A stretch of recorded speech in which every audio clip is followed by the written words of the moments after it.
कि वो रुपए पैसों की चिंता ना करे, और मुझे तो अच्छी खासी रुपए मिलते ही हैं पेंशन में, लेकिन फिर भी वो हम लोगों को वहाँ बुलाना नहीं चाह रहा है। निखिल, ये सब क्या है बेटा? मम्मी मुझे माफ कर दो। मैं जानता हूँ मम्मी, मेरी इस बात से आपको घोर निराशा हुई होगी, लेकिन मेरी बात सुनिए और समझने की कोशिश कीजिए। लेकिन बेटा, एक बार तो मुझे बताया होता। मम्मी ये सब जल्दबाजी में करना पड़ा। वो क्या है ना, पल्लवी के माता पिता हमारे प्रेम संबंध से बहुत नाराज चल रहे थे। और ऐसा नहीं है मम्मी कि मैंने पल्लवी के माता पिता को समझाने की कोशिश ना की हो, मैंने बहुत कोशिश की, लेकिन वो किसी भी शर्त में अपनी बेटी का प्रेम विवाह नहीं करना चाहते थे। और कल रात में पल्लवी ने अचानक मुझे फोन करके बताया कि पल्लवी के माता पिता उसे दूसरे शहर लेकर जा रहे हैं और एक हफ्ते में ही उसकी शादी करने वाले हैं। इसीलिए मुझे ये कदम उठाना पड़ा मम्मी। निखिल, मुझे इस बात से कोई भी आपत्ति नहीं थी कि तुम अपनी पसंद से अपने जीवन संगनी चुनना चाहते हो, लेकिन बेटा एक बार तुम मुझे बता दिए होते तो मुझे अच्छा लगता। Sorry mummy. ठीक है, अब शादी तो हो ही गई है तो मैं कर भी क्या सकती हूँ। चलो आओ, अंदर आ जाओ तुम लोग। इस लड़की की वजह से मेरे बेटे ने आज ये कदम उठाया। मैंने अकेले अपने बेटे को 23 साल तक पाला पोसा, और मेरे बेटे ने कभी भी कोई काम मुझसे पूछे बिना नहीं किया, लेकिन आज इस लड़की की वजह से मेरे बेटे ने मुझे बताना तक जरूरी नहीं समझा। ये है शकुंतला जी। शकुंतला जी सरकारी नौकरी में थी, जो अभी 2 साल पहले ही रिटायर हुई है। और सबसे बड़ी बात ये थी कि शकुंतला जी ने अपने बेटे को अपने दम पर ही अकेले पढ़ाया लिखाया और इस काबिल बनाया कि वो आज एक अच्छी कंपनी में नौकरी कर रहा है। सरला जी अपने बेटे निखिल के लिए शादी के बहुत सारे सपने देखे थे, लेकिन आज शकुंतला जी को बहुत बड़ा धक्का लगा था, क्योंकि उनके बेटे ने उन्हें बताए बिना ही पल्लवी से शादी कर ली थी। आज शकुंतला जी को बहुत बुरा लग रहा था कि उनके बेटे ने उनके सपने को तो चकनाचूर किया ही, लेकिन साथ ही सोसाइटी में भी पूरी इज्जत का कचरा कर दिया। शकुंतला जी कभी भी प्रेम विवाह के खिलाफ नहीं थी, वह भी चाहती थी कि उनका बेटा अपनी पसंद की लड़की से ही शादी करे, लेकिन निखिल ने अपनी माँ को बताना जरूरी नहीं समझा। इस बात से शकुंतला जी को बहुत गहरी चोट लगी थी, और यही कारण था कि कुछ दिनों के बाद से ही सास बहू में लड़ाई होना शुरू हो गया था। सुबह के 9 बज गए, लेकिन पल्लवी अभी तक रसोई में नहीं आई है। जाकर देखती हूँ। अरे धीरे धीरे पल्लवी की शादी को 1 महीने होने लगे, लेकिन अभी तक इसने सुबह जल्दी उठने की आदत नहीं बनाई। पल्लवी, पल्लवी। हाँ मम्मी जी। पल्लवी, तुम्हें मालूम था ना कि आज निखिल जा रहा है दिल्ली? जी मम्मी जी। तो पल्लवी, क्या तुम्हें इतनी अकल नहीं है कि तुम उसके लिए कुछ सूखा नाश्ता बनाकर पैक कर दो, तुम उसके लिए कुछ टिफिन बना दो ताकि वो रास्ते में खा ले। मम्मी जी, रास्ते में वो खा ले या हम दोनों खा ले? पल्लवी, क्या तुम्हें निखिल ने बताया नहीं कि वो तुम्हें नहीं लेकर जा रहा है अपने साथ? क्या? लेकिन उन्होंने तो मुझसे कहा था कि शादी के 1 महीने बाद वो मुझे अपने साथ लेकर चले जाएंगे। देखो पल्लवी, अब इसका इल्जाम तुम मुझ पर मत लगाना। मैंने कभी भी निखिल को मना नहीं किया कि वो तुम्हें अपने साथ लेकर ना जाए। मैंने तो बल्कि हमेशा यही कहा है कि तुम लोग जहाँ भी रहो दोनों पति पत्नी सुखी रहो। लेकिन उन्होंने कहा था मुझसे। हाँ पल्लवी, मैंने कहा तो था कि मैं तुम्हें अपने साथ लेकर जाऊंगा, लेकिन मेरी कुछ मजबूरियां हैं। क्या क्या मजबूरी है बेटा? जब तूने इससे शादी से पहले वादा किया था तो इसे लेकर जाना अपने साथ, मेरी चिंता मत कर। मम्मी, मैं वहाँ दिल्ली में बहुत मेहनत करता हूँ दिन रात, और मैं चाहता हूँ कि जब तक मैं अपना खुद का फ्लैट ना खरीद लूँ तब तक मैं वहाँ पल्लवी को लेकर ना जाऊँ। और पल्लवी को क्या, जब मैं खुद का फ्लैट खरीद लूंगा तब मैं आपको भी लेकर चला जाऊंगा। माँ, ये क्या बात हुई? इसका मतलब आपने मुझसे झूठ कहा था? पल्लवी, मैंने झूठ नहीं कहा था तुमसे। मैंने कहा ना, जैसे ही मैं दिल्ली में अपना फ्लैट खरीद लूंगा तब मैं तुम्हें लेकर चला जाऊंगा। मुझे कुछ नहीं सुनना, तुमने झूठ बोलकर शादी की मुझसे। पल्लवी, ये क्या आप शगुन कर रही हो? अरे लड़का घर से बाहर जा रहा है और तुम चिकन चिल्लाई कर रही हो। जाने दो उसे शांति से, वो कह रहा है ना कि जब फ्लैट खरीद लेगा तब तुझे भी ले जाएगा। ठीक है, लेकिन 6 महीने के अंदर आप फ्लैट ले लो, और फ्लैट नहीं ले सकते तो मैं किराए के मकान में भी रहने को तैयार हूँ, लेकिन मैं आपके साथ ही रहूंगी। हाँ पल्लवी, मैं वादा करता हूँ तुमसे। ठीक है बेटा। इस तरह निखिल पल्लवी से वादा करके दिल्ली चला जाता है। निखिल को दिल्ली गए धीरे धीरे 1 साल का समय बीत जाता है, और निखिल फोन में जरूर बात करता था पल्लवी से, और जब भी पल्लवी उसे अपने साथ ले जाने की बात कहती तो वो यही बात कहता कि उसने अभी तक फ्लैट नहीं खरीदा है। अब तो पल्लवी इस बात को लेकर बहुत उदास रहने लगी थी, और उसे रात भर नींद नहीं आती थी, जिस कारण पल्लवी सुबह जल्दी नहीं उठ पाती थी। हे भगवान, 9 बज गए, लेकिन ये पल्लवी अभी तक नहीं उठी। पल्लवी, पल्लवी। क्या हुआ मम्मी जी? पल्लवी, अरे तुम्हारी शादी को 1 साल हो गए, लेकिन अभी तक तुम जल्दी उठने की आदत नहीं बना पाई। क्या तुम अपने मायके में इसी तरह से अपने माँ बाप को तंग करती थी? वो माँ जी, कुछ दिनों से मेरी तबीयत ठीक नहीं लग रही, इसलिए सुबह उठने की हिम्मत नहीं होती। तुम्हारा रोज का ना ऐसे ही नाटक लगा रहता है। सच में तुम अपने माँ बाप को तो बहुत परेशान करती रही होगी। मम्मी जी, ये क्या है आपका रोज का? बस यही बात बोलते हो आप मुझे कि मैं अपने माँ बाप को तंग करते आई थी। तो सुनिए, मैं अपने माँ बाप को कोई तंग करते नहीं आई थी, और आप बड़ी हैं इसलिए मैं आपका लिहाज करती हूँ, और आपको भी मेरा लिहाज करना पड़ेगा। मैं देखती हूँ मम्मी जी, हर बार आप मेरे माँ बाप तक चली जाती हैं। ये अच्छी बात नहीं है।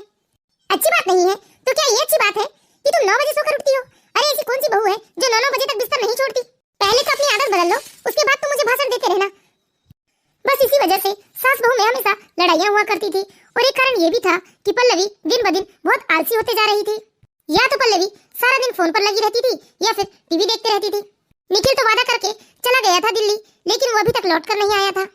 और शायद पल्लवी के अंदर इस बात का भी गुस्सा था जो अपनी सास के ऊपर उतारा करती थी। बस इन्हीं सारी बातों से दोनों सास बहू के बीच में हमेशा लड़ाइयाँ हुआ करती थी। लेकिन बेचारी दोनों लड़ाई करके आखिर जाती कहाँ, रहना तो दोनों को एक साथ था। दोनों रोज लड़ती और रोज मिल जाती। क्योंकि पल्लवी ने भी अपने माता पिता की मर्जी के खिलाफ जाकर निखिल से शादी की थी, इसलिए पल्लवी अपने मायके भी नहीं जा सकती थी। इसलिए पल्लवी को लड़ झगड़ के भी आखिर निखिल के घर में ही रहना था। देखते देखते 2 साल का समय बीत गया था। 2 साल के बाद निखिल आता है अपने घर वापस। निखिल जी, इस बार आप मुझे अपने साथ लेकर जाएंगे ना? हाँ बेटा, इसे लेकर जा अपने साथ। कैसे मेरे साथ रखने के लिए शादी की है तुमने?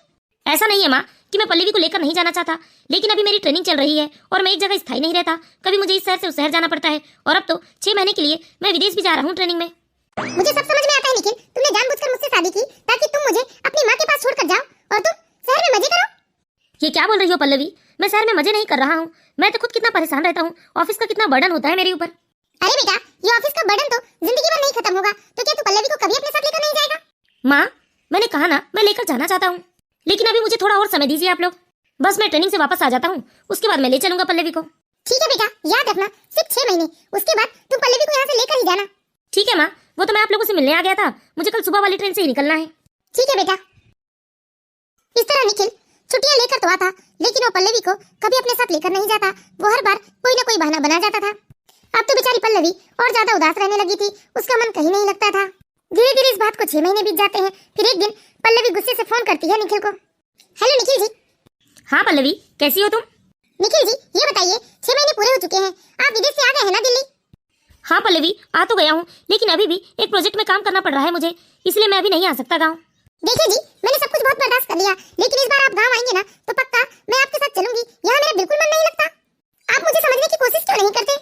पल्लवी, तुम मुझे समझने की कोशिश क्यों नहीं करती? मैं बहुत मेहनत कर रहा हूँ और जब तक यहाँ मैं अपना खुद का फ्लैट ना ले लूँ तब तक मैं तुम्हें नहीं ला सकता।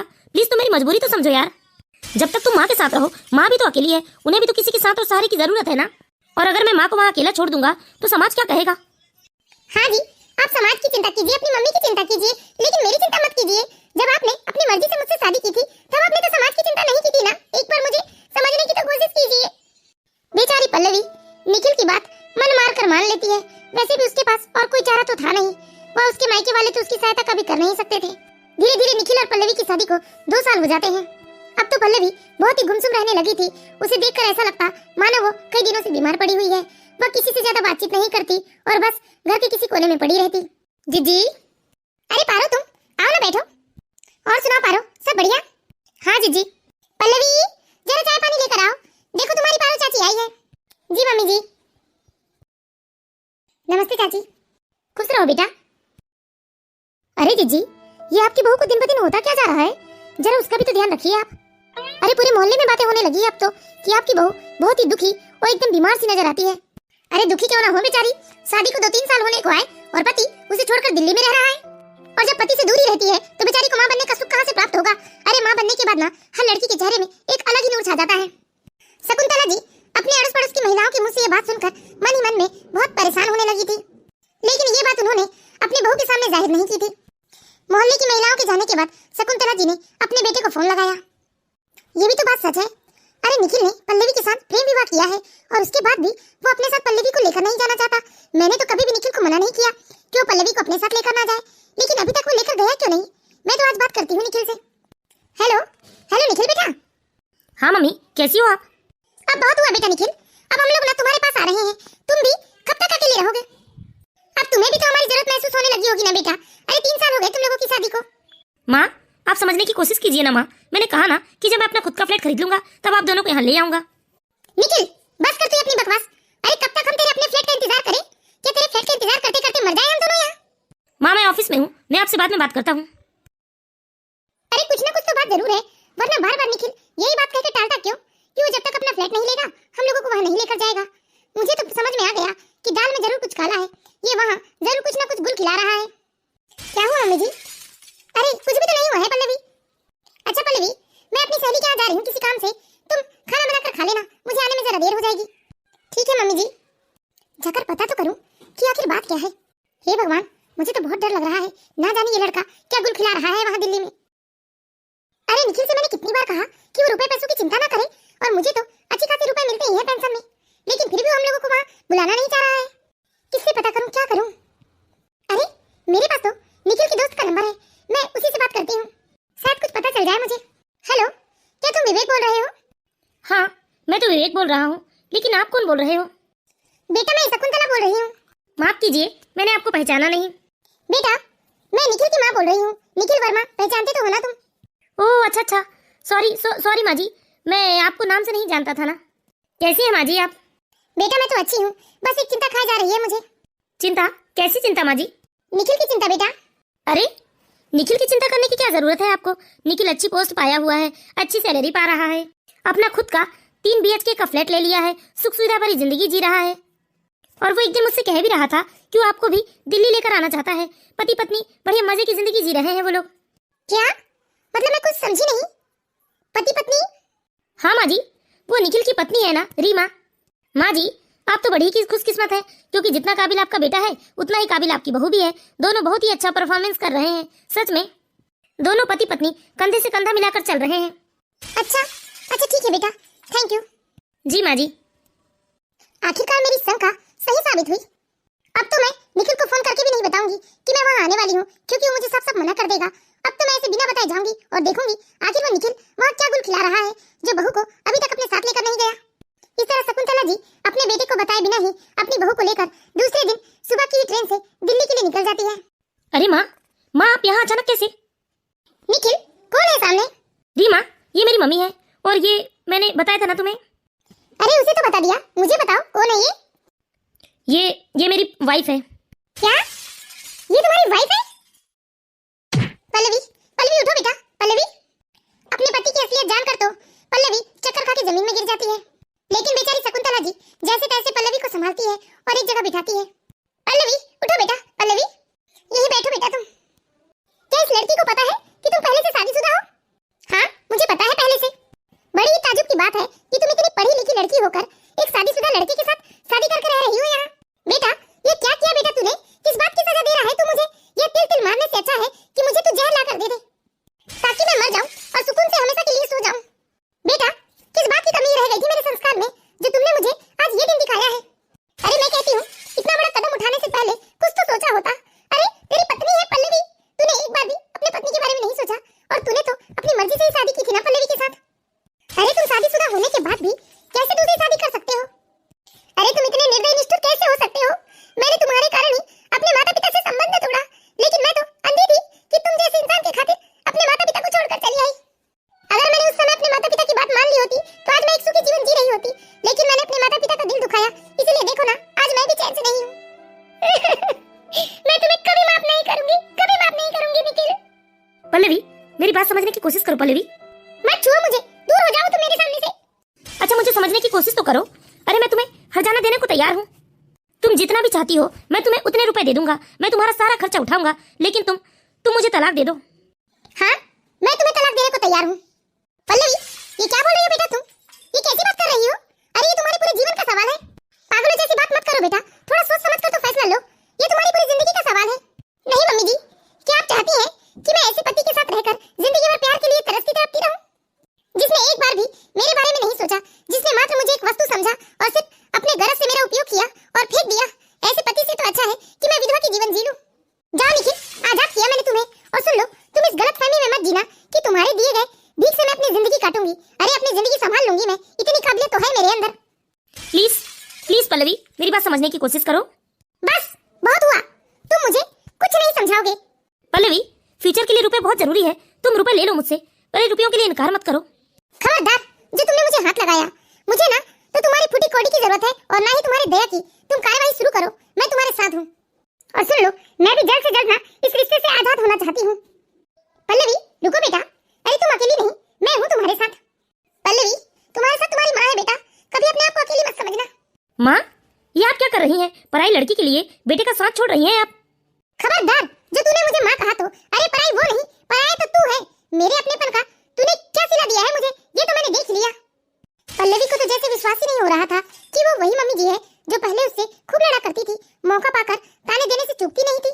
बेटा आज से मैं तुम्हारी माँ हूँ, अब से सिर्फ मेरी एक ही औलाद है और वो हो तुम। नहीं मम्मी जी, ऐसा मत कीजिए, वो आपके बेटे हैं, आप मेरा क्या है, मैंने तो अपने जीवन की सबसे बड़ी गलती की कि मैंने आपकी बेटी के ऊपर भरोसा किया और अपने माँ बाप की बात नहीं सुनी। मैं कल भी अकेली थी और आज भी अकेली ही रह लूंगी। ना बेटा, ना मेरी बच्ची, ऐसा मत बोल, मैं तेरी माँ हूँ, तू चिंता मत कर, मैं जिंदगी भर तेरा साथ नहीं छोड़ूंगी बेटा। माँ, ये क्या कर रही हैं आप? मैं आपका इकलौता बेटा हूँ, आप मुझे कैसे भूल सकती हैं? चुप, बेटा है नहीं तू मेरा, बेटा था जो अब मर चुका है। और तुझे सब कुछ मालूम होते हुए भी तूने एक शादीशुदा लड़के से शादी कर ली। अरे तुझे जरा भी शर्म नहीं आई, बेशर्म कहीं की। माँ, आप रीमा से कुछ मत कहिए। हाँ, जब अपना ही खून हरामखोर है तो इस पराई लड़की से क्या कहूँ मैं। मम्मी जी चलिए यहाँ से। तुझे तलाक चाहिए ना हरामखोर नीच, तो तू कर दे तलाक की कार्रवाई शुरू। लेकिन एक बात याद रखना, आज सिर्फ तेरा रिश्ता तेरी पत्नी से खत्म नहीं हुआ है, बल्कि तेरी माँ से भी खत्म हो चुका है। और तेरी माँ के रुपए पैसे प्रॉपर्टी सबसे तू बेदखल हो चुका है। आप ये क्या बोल रही हैं? अरे ऐसा भी कभी हुआ है? माँ बाप की प्रॉपर्टी में तो बच्चों का ही अधिकार होता है ना। शट अप, तू मुझे ज्ञान मत दे कि मुझे क्या करना चाहिए और क्या नहीं। अरे तू इतनी ज्ञान वाली होती ना तो एक शादीशुदा आदमी के साथ शादी नहीं रचाती। बेशर्म कहीं की, दोबारा मेरे सामने मुंह मत खोलना वरना तेरा मुंह तोड़ दूंगी। चल बेटा यहाँ से।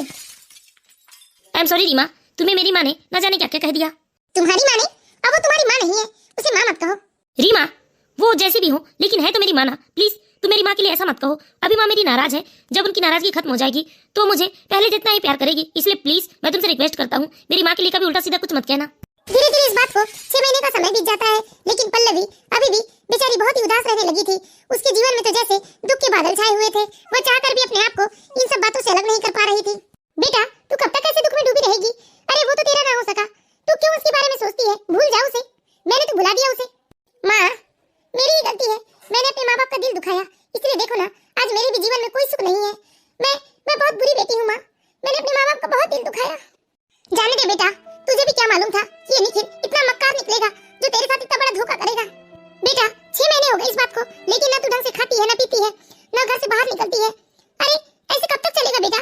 तू ये सारी बातों को अपने से अलग कर दे और अपने नए जीवन के बारे में सोच बेटा। नया? क्या नया मम्मी? अब तो कुछ नहीं बचा है मेरे जीवन में। ये क्या? ये तो निखिल का फोन आ रहा। फोन उठाकर स्पीकर में ही रखती हूँ, सुनना जरा क्या बोल रहा है हरामखोर। हेलो। हाँ हेलो माँ। सेट अप, और दोबारा मुझे माँ मत कहना। क्या काम है ये बता। माँ 10 तारीख को कोर्ट में हाजिरी होना है, मैंने आपकी और पल्लवी की फ्लाइट की टिकट बुक करवा दी है, आप लोग आ जाइए। खुदगर्ज इंसान, तुम्हें क्या लगा तुम्हारे टिकट के मोहताज हैं हम? अरे वकील का नंबर हमारे पास भी है और हमें भी सूचना मिल चुकी है कि 10 तारीख को आखिरी पेशकश होने वाली है। तुम्हारी किसी भी चीज की हमें बिल्कुल जरूरत नहीं है और आइंदा से यहाँ फोन मत करना, समझा? तुम्हारा और हमारा रिश्ता खत्म हो चुका है। रख फोन। अरे गुस्सा तो इतनी आती है, ऐसा लगता है जैसे इस लड़के का खून कर दूं मैं। माँ आप मेरे खातिर अपने बेटे से रिश्ता खत्म मत कीजिए, चाहे कुछ भी हो जाए। और वैसे भी माँ मैं हूँ तो पराया ही खून, और निखिल आपका अपना खून है। नहीं बेटी ऐसा मत कहो, आज तुम मेरी बेटी ही हो और निखिल से मेरा कुछ लेना देना नहीं है। आखिरकार निखिल ने भी अपने पिता के कदमों पर ही चलकर दिखा दिया। निखिल अपने बाप का ही बेटा निकला। पल्लवी क्या? मैं कुछ समझी नहीं माँ, आप क्या कहना चाहती हैं? बेटा निखिल के पिता ने भी ऐसे ही किया था मेरे साथ। उसने अपने ऑफिस में काम करने वाली एक दूसरी लड़की से शादी कर ली थी, तब निखिल 3 महीने का था। माँ निखिल के पिता इस वक्त कहाँ है? बुरे काम का परिणाम हमेशा बुरा ही होता है बेटा। निखिल के पिता और उनकी दूसरी पत्नी का एक रोड एक्सीडेंट में निधन हो गया। और पल्लवी बेटा तुम्हें अपनी फिक्र करने की बिल्कुल जरूरत नहीं है, मेरा जो कुछ भी है ना अब से तुम्हारा है। मैंने अपनी सारी वसीयत तुम्हारे नाम पर बनवा ली है ताकि मेरा नालायक बेटा आगे चलकर तुम्हें तंग ना कर सके। और मैं तुम्हारी सास नहीं अब तुम्हारी माँ हूँ, तुम्हारी जिंदगी में बर्बाद नहीं होने दूंगी बेटा। मैंने तुम्हारे लिए बहुत कुछ सोच लिया है। क्या माँ? मैं समझी नहीं। बेटा मेरी एक पक्की सहेली है जो इस दुनिया में नहीं है, उसका एक बेटा है, बहुत ही नेक बच्चा है, उसका नाम है रोहित। मेरे हर सुख दुख में रोहित हमेशा मेरे काम आया है, बेचारा अनाथ हो चुका है। मैंने और रोहित ने फैसला कर लिया है कि अब तुम्हें दोबारा अपना घर बसा लेना चाहिए। नहीं माँ आप ये क्या कह रही हैं? मैं दोबारा शादी नहीं करूंगी। और माँ ये दया का पात्र बनकर तो शादी हरगिज नहीं करूंगी मैं, मुझे ऐसा लगेगा जैसे मैं बोझ हूँ। प्लीज माँ मेरी बात मान लीजिए, मुझे नहीं करनी है दूसरी शादी। नहीं बेटा ऐसा मत कहो, अरे अभी तुम्हारे सामने तुम्हारी पूरी जिंदगी पड़ी है। नहीं माँ ये शादीवादी के चक्कर में मत पड़िए। अरे बेटी तुम्हें मेरी बात पर विश्वास नहीं होगा, लेकिन सच बात तो यह है कि रोहित खुद से तुम्हारा रिश्ता मुझसे मांग रहा है। अरे माँ क्या रोहित ने? हाँ बेटा रोहित को सब कुछ पता है, मैंने रोहित से कोई भी बात नहीं छुपाई है। और रोहित ने तो निखिल को भी बहुत समझाया, लेकिन वो टस से मस नहीं हो रहा है। मेरी बात मानो बेटा, रोहित वाकई में बहुत अच्छा लड़का है। नहीं माँ प्लीज मैं आपके हाथ पर जोड़ती हूँ, मुझे इस शादीवादी के बंधन में मत बांधिए।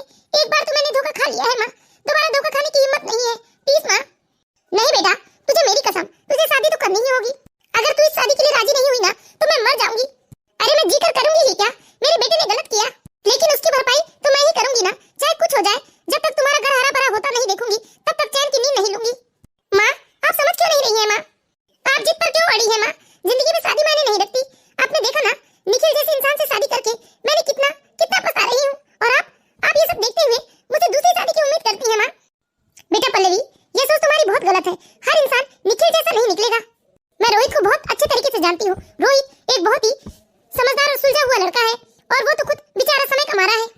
मेरी बात मानो बेटा, रोहित जैसा लड़का तो तुम्हें ढूंढने से नहीं मिलेगा। मेरी बात मान लो बेटी।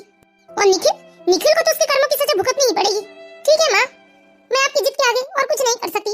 मैं रोहित को अपने जीवन साथी बनाने को तैयार हूँ, लेकिन शादी का मतलब तो आपको अकेला छोड़कर जाना है ना माँ। मैं आपको अकेला छोड़कर कहीं नहीं जाऊंगी। अरे बिटिया, मैंने कब कहा कि तुम मुझे अकेले छोड़कर चली जाओगी? रोहित अच्छे तरीके से जानता है निखिल के अलावा इस दुनिया में तो मेरा कोई था नहीं, और रोहित के पास भी हम लोगों के अलावा दुनिया में और कोई नहीं है। इसलिए रोहित ने मुझसे कहा है कि उसकी नौकरी जहाँ भी रहेगी वो हम दोनों को अपने साथ लेकर जाएगा। बेटा, मैंने निखिल और रोहित में कभी कोई भेदभाव नहीं किया, लेकिन मेरा अपना खून निखिल तो पराया निकला, लेकिन रोहित पराया होकर भी मेरा अपना बेटा बना रहा। और आज रोहित आ रहा है, मैं रोहित से तुम्हारी मुलाकात भी करवा दूंगी। लो, नाम लिया और रोहित भी हाजिर हो गया। बड़ी लंबी उम्र है बेटा तुम्हारी। जी माँ, प्रणाम। आप कैसी हैं माँ? मैं तो अच्छी हूँ बेटा। देखो, ये है मेरी बेटी पल्लवी। जी माँ, मैं कभी आपके फैसले को टाल नहीं सकता, और अब आप पल्लवी की बिल्कुल चिंता मत कीजिए। मैं कोशिश करूंगा कि पल्लवी को मैं उसके हक की सारी खुशियां दूं। और सुनिए माँ, मेरा ट्रांसफर भी दिल्ली हो गया है, तो आप लोग पैकिंग कर लीजिए। हमें 2 दिनों के बाद दिल्ली निकलना है। पल्लवी, मैं तुमसे जानना चाहता हूँ, तुम्हें इस शादी से कोई एतराज तो नहीं है? आप ही की तरह मैं माँ की बात नहीं टाल सकती। चलो अच्छा है बेटा, तुम दोनों ने खुशी खुशी एक दूसरे को स्वीकार कर लिया। अब मुझे जिंदगी भर इस बात का पछतावा नहीं रहेगा कि मेरे बेटे ने बेचारी पल्लवी का जीवन बर्बाद किया। माँ, मैं बहुत ही सौभाग्यशाली हूँ जो आप मुझे माँ के रूप में मिली है। मेरा तो एक ही उसूल रहा है बेटा, चाहे खून अपना हो या पराया, लेकिन मैंने हमेशा सच का साथ दिया है। और मैं आप सभी दर्शकों से भी निवेदन करती हूँ कि कभी भी अपने बेटे या बहू में पक्षपात ना करें। जो भी सही हो, चाहे बेटा या बहू, जो भी सही हो, आपको हमेशा सही का साथ देना चाहिए। तो मैं आशा करती हूँ दोस्तों, आप लोगों को हमारी कहानी जरूर पसंद आई होगी।